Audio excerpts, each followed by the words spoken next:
One of the issues which arises from a famous, well-respected actress pioneering a theater role is that performers in subsequent productions might struggle with how to approach the character and making it their own.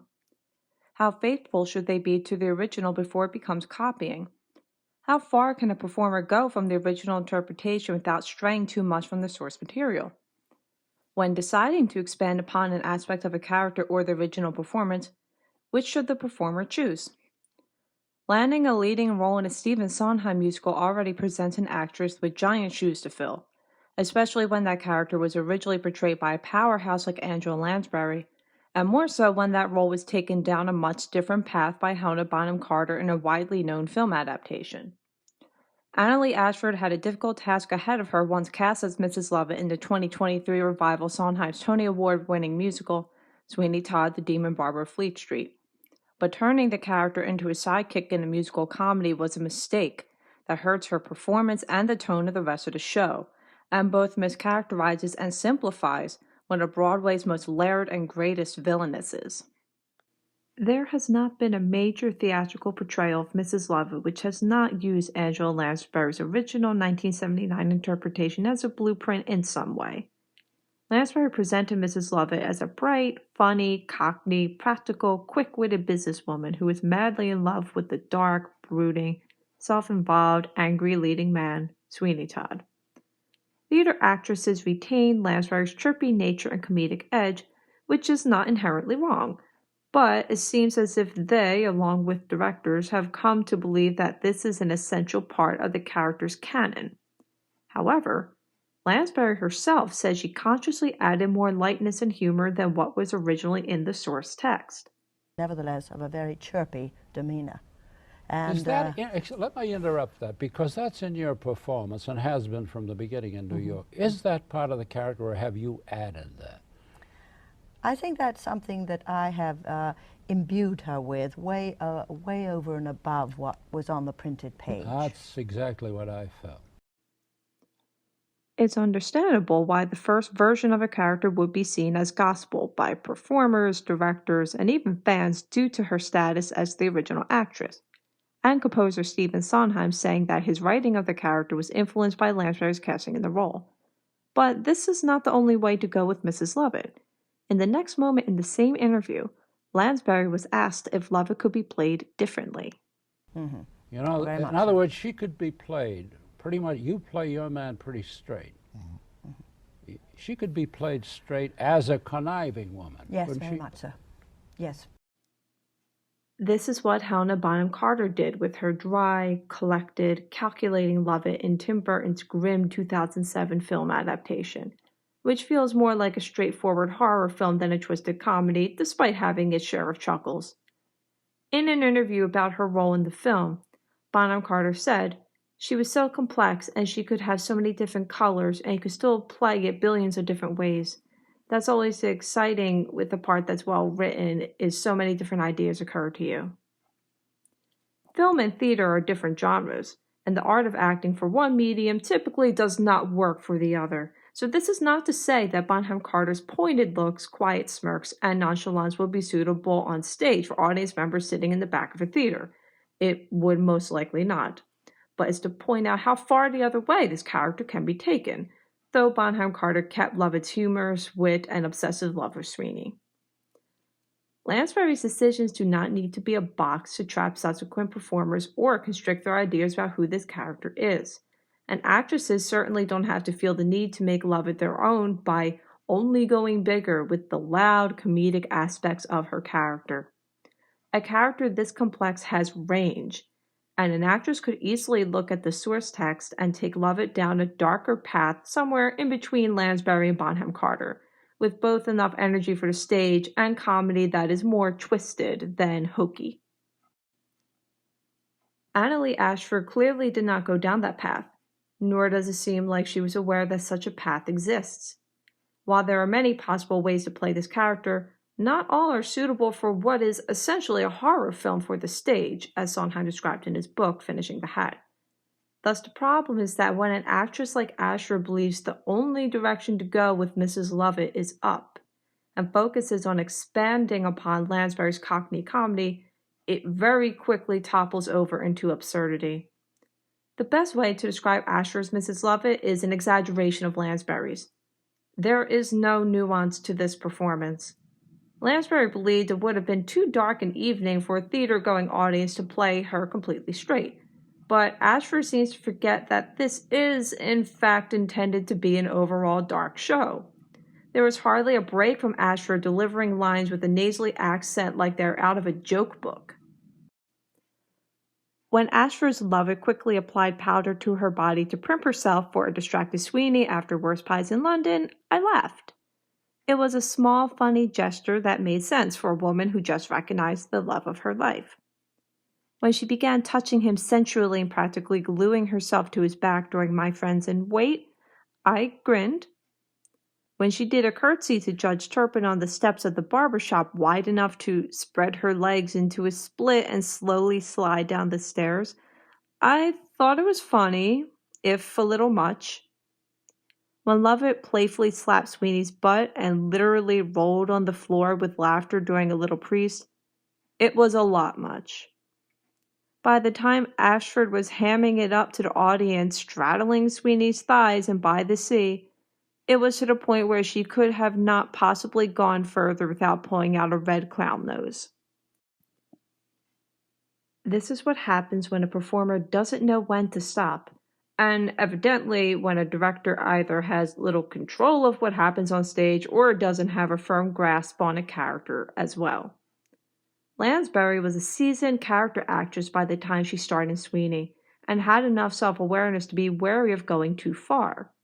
In the same 1981 interview quoted earlier, Lansbury discussed this directly. Did he accept your idea of making her kind of jolly Cockney? Yes, up to a certain point. He was always afraid I was going to go over the edge. In making her a clown? Making her, didn't want a caricature, which I certainly didn't either. Yeah. But it's a very fine line in a piece of material of this sort. Yeah. And I do at times resort to a lot of musical, English musical shtick. I do it in Have a Little Priest. Yeah. Because I think this is the moment that one can take off, and I think in the musical theatre you have to pick your times to do certain things, and I picked that time to do it. And neither Hal or Steve took exception to that, nor did they object.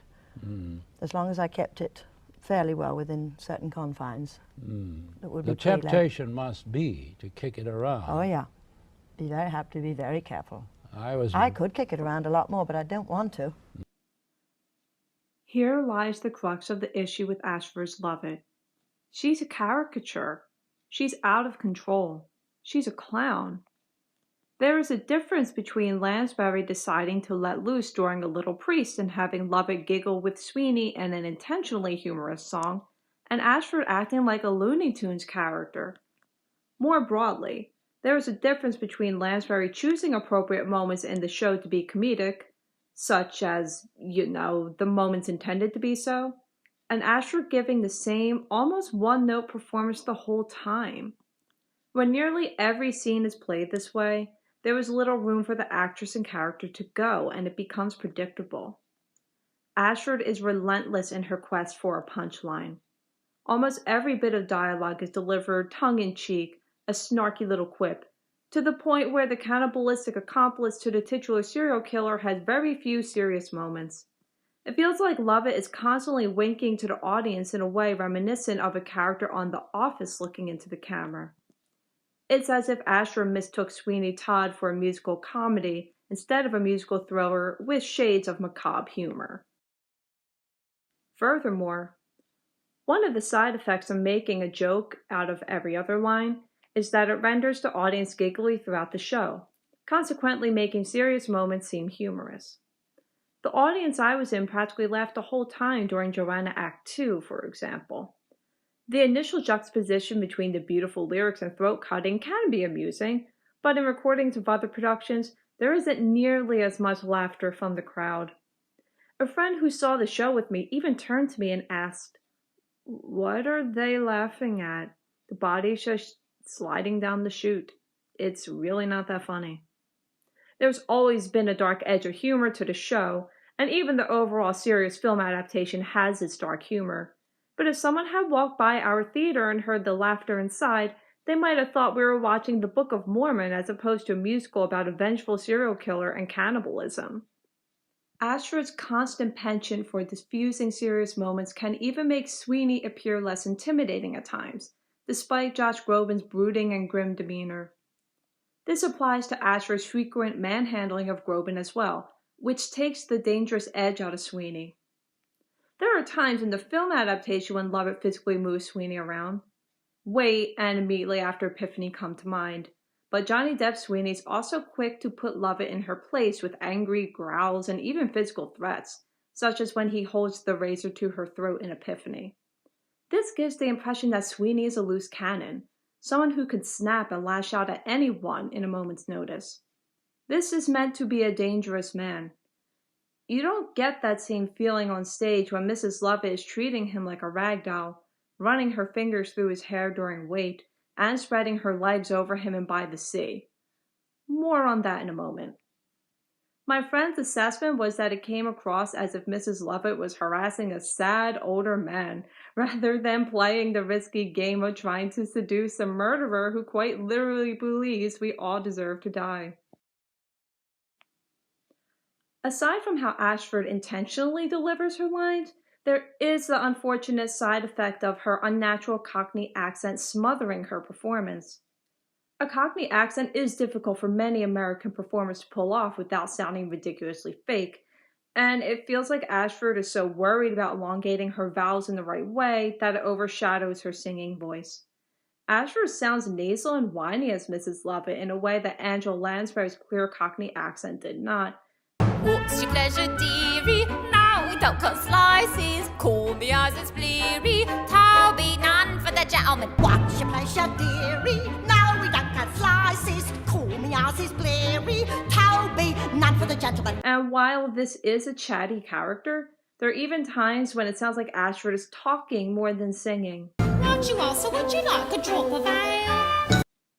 Combining this whiny talk singing with a Looney Tunes delivery makes for a performance that can be quite grating at times, even for the audio-only official soundtrack. Mrs. Lovett's accent is often written phonetically in the script and lyrics, to be clear, but this is Broadway we're talking about here. If a choice had to be made between having a more genuine Cockney accent that hindered the singing, or a better singing voice with a less extreme accent, I think I speak for most patrons of the American audience in New York City that the latter would have been preferable. The main issue with this portrayal of Mrs. Lovett, however, is how it damages the character. The number which epitomizes Ashford morphing Mrs. Lovett into a slapstick clown is By the Sea. To be fair, this lighthearted song begins with Lovett pressing quick kisses to Sweeney's cheek in all iterations, and the entire number centers around her delusions of having romantic seaside domesticity with the serial killer. This is the most intentionally funny song in the entire show, and it was played for visual laughs in the film. Stage actresses do not have the visual gags from the film, and the entire song relies on their energy, so utilizing comedy while performing this piece is fine, as is Mrs. Lovett getting somewhat physical with Sweeney. Emphasis on somewhat. Ashford does not simply kiss Sweeney's cheek or rub his shoulders. In the performance I saw, she outright played with his legs, climbed on his lap, hooked her leg over his arm, straddled his thighs, and twerked on him. As the audience practically swallowed their tongues laughing, I only sat there thinking, is this necessary? Where was the director? Why was no one trying to rein in this performance? If this were the only time Ashford was a horny buffoon for Groban Sweeney, then perhaps it would have been less egregious, but this was the culmination of this persistent shtick which began in My Friends. It felt forced and really old by that point in Act 2. Additionally, while I cannot confidently speak for Sondheim, I have good reason to believe this would not have gone over well with him. When Bonham Carter floated the idea of sexualizing Mrs. Lovett more for the film, he quickly shot her down. Call it a hunch, but I have a feeling that if Angela Lansbury had started humping Len Cariou or George Hearn in By the Sea, It would have crossed the line which director Hal Prince was afraid she crossed, and drawn criticism from Sondheim. It isn't merely about the sex, because it's not automatically out of character for a woman who is less than subtle about her love for Sweeney, and Sondheim and Lansbury believed the lead characters were lovers, to try to seduce him, and instead about coupling the overt sexualization with non-stop wisecracks, winks to the audience, and airheadedness. It almost feels like Mrs. Lovett was replaced with Harley Quinn in this production of Sweeney Todd, to the point where I half expected the Cockney accent chirping, "Mr. T," to switch to an exaggerated New York accent exclaiming, "Mr. J." This is simply not who the character is, and making Mrs. Lovett come across as a British Harley Quinn can make her seem like little more than, well, like Quinn, a clown, and a ditzy, misunderstood, hopeless romantic one at that. Here's why that doesn't work. Mrs. Lovett is not bumbling or anywhere near misunderstood. She is actively manipulative throughout the entire show. Sondheim described her as totally amoral more than once, and indeed, everything is merely a means to her ends. Giving Sweeney a place to stay, helping him rebuild his barber shop, and hiding his crimes help her business and make her closer to winning his attention and affection. And she initially spares Toby from Sweeney's bloodlust because she personally has a soft spot for him and sees him as a useful assistant. As soon as Toby threatens her livelihood and happiness with Sweeney, she locks him in the bakehouse and attempts to bring Sweeney down there to kill him. In the film, and even in Ashford's portrayal, Lovett tears up and clearly dislikes the thought of killing Toby to protect herself and her desired lover, but she doesn't hesitate to trap him in the bakehouse and go running to his would-be murderer. She's even the one who casually suggests that Sweeney should murder Anthony, a teenager, once he brings Joanna to the barber shop. Upon a first glance, these actions may not line up with a smiley chatterbox like Mrs. Lovett, but her rambling is intentional. When discussing the lyrics to Poor Thing and finishing the hat, Sondheim mentioned the manipulative nature of her spiel. Mrs. Lovett is chattering away as she did before, but this time with a purpose. She thinks she has recognized Sweeney as Benjamin Barker, her tenant of 15 years ago, and is driving him into a fury of remembrance. Instead of the meandering of her first song, this one takes on a calculated regularity of rhythm and rhyme that, like Poe's Telltale Heart, drives Todd to the breaking point. It is a mistake to read Mrs. Lovett as an absent-minded ditz, and Ashford's portrayal undermines the severity of her actions and, more importantly, capability of pulling them off. What is more shocking to both the audience and Sweeney himself is not her aiding and abetting serial murder, but lying about the fate of his beloved wife Lucy from day one. Mrs. Lovett is the bad guy, and that isn't just my opinion. Later in finishing the hat, Sondheim said, "Her garrulousness causes her to seem irritating but harmless, which makes the eventual revelation of her villainy, for she is indeed the true villain of the piece, more surprising." In an interview alongside Lansbury in 2009, Sondheim said, "I told Lansbury what's fun about the characters is that the one who's sympathetic is the morose, sullen murderer, while the one who's good company is the real villain." A great line from the stage show, which was cut from the film, is at the end when Sweeney realizes Mrs. Lovett knew Lucy was actually alive the entire time. "From the moment I came into your shop, you knew my Lucy lived." Really reflect upon that. From the moment Mrs. Lovett recognizes Sweeney at the beginning of Act 1, a switch flips in her mind as she begins thinking of how she can finally have him all to herself. Think of how quickly she tells him that Lucy merely poisoned herself, but she tried to help her. And the lines, "You've come home, and you're mine, in my friends." There are several times in the show when she shoos Lucy away from the shop to prevent Sweeney from seeing her, including multiple times in one song alone, "God, That's Good." No normal person would even think to do this. It could only be someone as deeply conniving and amoral as Mrs. Lovett to have zero qualms or apprehension about lying to someone that their beloved spouse is dead. As misanthropic as Sweeney is from the start of the show, he instantly trusts Mrs. Lovett with knowing his past and murderous aspirations for the future, and she uses that to her full advantage. She knows Sweeney has no one but her in London anymore and could ask no one else about his wife, and tries as much as she can for Lucy to never get anywhere near the barber shop so he would never learn the truth. Sweeney never suspected that Mrs. Lovett would betray him, too.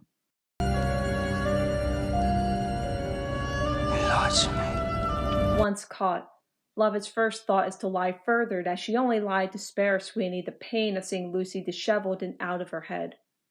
That is almost immediately undermined by her singing, arguably the most evil line in the show. Said she took the poison, she did. Never said that she died. Finally, she confesses the real motivation behind her actions. Yes, I lied, 'cause I love you. I'd be twice the wife she was. I love you. Could that thing have cared for you like me? When the character is portrayed as foolishly as Ashford's interpretation, it's difficult to believe Mrs. Lovett would be emotionally and intellectually capable of such cruel deception. One of the only moments this aspect of the character shines through in Ashford's performance is, funnily enough, right after By the Sea. After being largely ignored throughout her seaside fantasy, Mrs. Lovett tries to convince Sweeney to be with her, and the film expands upon the dialogue in a fantastic scene where she asks if Sweeney even remembers what Lucy looks like. When he can't, Bonham Carter's Lovett gently insists that Lucy is gone. Sweeney has to leave the past behind him, and they could have a life together. Bonham Carter's hushed insistence combined with Deb Sweeney actually turning to her and softening for a split second before Anthony rushes in makes for a scene that's only more chilling and fantastic with the knowledge of the twist at the end. In the stage show, Lovett asks Sweeney if he loves her and tries to talk him into marriage. Sweeney, clearly not paying attention, mutters that he'll make the judge and Beadle pay for what they did to Lucy. All humor leaves Ashford's Lovett's expression and voice. She takes Sweeney by the face, looks him in the eye, and slowly yet sternly says, "Listen to me. Your Lucy's gone. Poor thing. It's your Nellie now." For those unaware, Nellie is Lovett's first name. It was one of the only points in the show where it felt like Mrs. Lovett's manipulative nature came through, and it was a great moment. If only it didn't come mere minutes after Ashford was twerking in the lap of Grove and Sweeney. It felt like a different character was on stage at that moment, and not in the sense that we finally saw this character's true colors, as what happens at the very end of the musical, but more like the actress's work in this one scene didn't match her work for the rest of the role. It would have done the character a service if Ashford leaned into the side of Lovett more often. As mentioned previously, a performance as restrained and reliant on facial expressions as Bonham Carter's would not work in theater, but certainly elements of her calculating demeanor could be applied. As demonstrated by the scene after By the Sea that was just mentioned, Lovett can actively toy with Sweeney's mind to a sickening degree, and that version of the character is not only much more layered and compelling than British Harley Quinn, but it fits the tone of this twisted tale much better. A twist ending should be surprising, but not feel like it comes out of nowhere because the audience thought they were watching an edgy comedy due to one actress monopolizing the stage with fourth wall breaks, sitcom-style deliveries, and abundance of physical comedy. A part of me doesn't enjoy writing this because I readily admit that I could never have the energy or talent to perform a show live night after night, and Annaleigh Ashford is not without talent.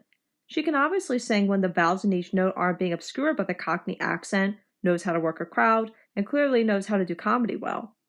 It's that her lack of restraint is a prime example of what happens when Hal Prince's fear of making Mrs. Lovett into a caricature comes true.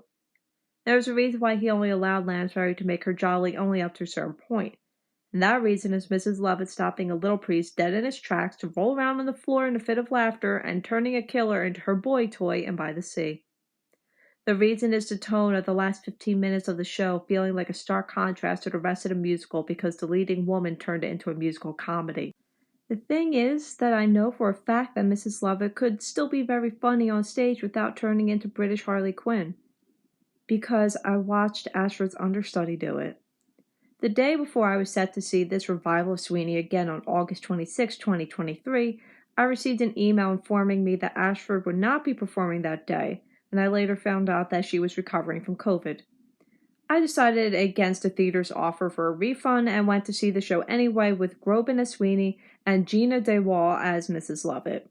DeWall was funny, attempted a Cockney accent which did not obscure her voice, and was lively enough for the stage without going too far. She was charming, yet layered. My family members who accompanied me on my second trip, and were originally not huge fans of Lansbury's original portrayal, were wowed by her performance. In the interest of total fairness, DeWall also did the curtsy down the stairs, fell to the floor during Little Priest, and got very physical with Sweeney during By the Sea, perhaps indicating that these were decisions by the director, or perhaps DeWall did not want to stray too far from Ashford's interpretation and have Groban play against a very different female lead. For whatever the reason, these elements were in both actresses' performances. Actually, this is a quick post-production note, but I found this video of Gina DeWall talking about her Mrs. Lovett inspiration on the official Instagram page for this revival of Sweeney, and she directly said she took her inspiration from Annaleigh Ashford. She was basically following in her footsteps and following her mannerisms. I very much am taking my inspiration from Annaleigh, and obviously there's a million different ways to take this role and play it, but when I'm sort of developing and working on it, I'm very much trying to channel what she's doing and the choices and how she's moving her body, how she's using her voice, so that I can fit into the mold that Annaleigh is so artfully putting together. So this does explain the similarities between their performances. The understudy actress, or stand-in actress rather, was following the mannerisms and choices of the lead actress. There were two reasons why these still came across as less forced when DeWall did them. This part of her character wasn't constantly at level 10 throughout the show, making the comedic moments hit harder, and her delivery of these moments was tamer in general, although I would be lying if I said I didn't still wish these parts had been toned down a bit. There was a build-up to DeWall's performance which was absent in Ashford's Lovett. The latter was already embracing Sweeney from behind during My Friends, the day Mrs. Lovett reunited with Sweeney again after 15 years, but DeWall's Lovett didn't touch him during that number. She stared at him with unabashed desire and awe, and held out her hands towards him with the clear urge to touch him, but she held back. While she began to touch him during Wait, she was not practically giving him a scalp massage by the end of the number the way Ashford was, and it makes sense for Lovett to begin to get more physical with Sweeney during that song, which is meant to serve almost as a lullaby to his impatient, murderous thoughts. It worked even better for DeWall to get comfortable with touching Sweeney during Little Priest, because that's the number where Mrs. Lovett finally, triumphantly earns his attention and praise. There was a fantastic moment at the end of the song when Sweeney grasped Mrs. Lovett's face, walked her backwards, and sang, "Have charity towards the world, my pet." The look on DeWall's face was of pure desperation and bliss at receiving Sweeney's affection, which drives home just how dedicated the character is to winning him over. And that kind of nuance in a performance makes it believable when you realize just how far Mrs. Lovett is willing to go to hoard Sweeney all to herself. It's a shame that this depth seldom appeared in Ashford's portrayal, and for the record, I sat close enough to the stage for both performances to be able to see both actresses' faces clearly, so it isn't as if I couldn't see Ashford's face from nosebleed seats. Maybe I should be a little more understanding of Ashford's choices, though, because the audience I was in truly ate up her performance. If I had an audience responding so readily to what I did on stage, I might be persuaded to keep it up and go further too. But I can only think back to Lansbury knowing full well that she could have done the same thing, yet purposely kept herself in check. Perhaps some actresses have the experience and skill to value characterization above audience reaction more than others.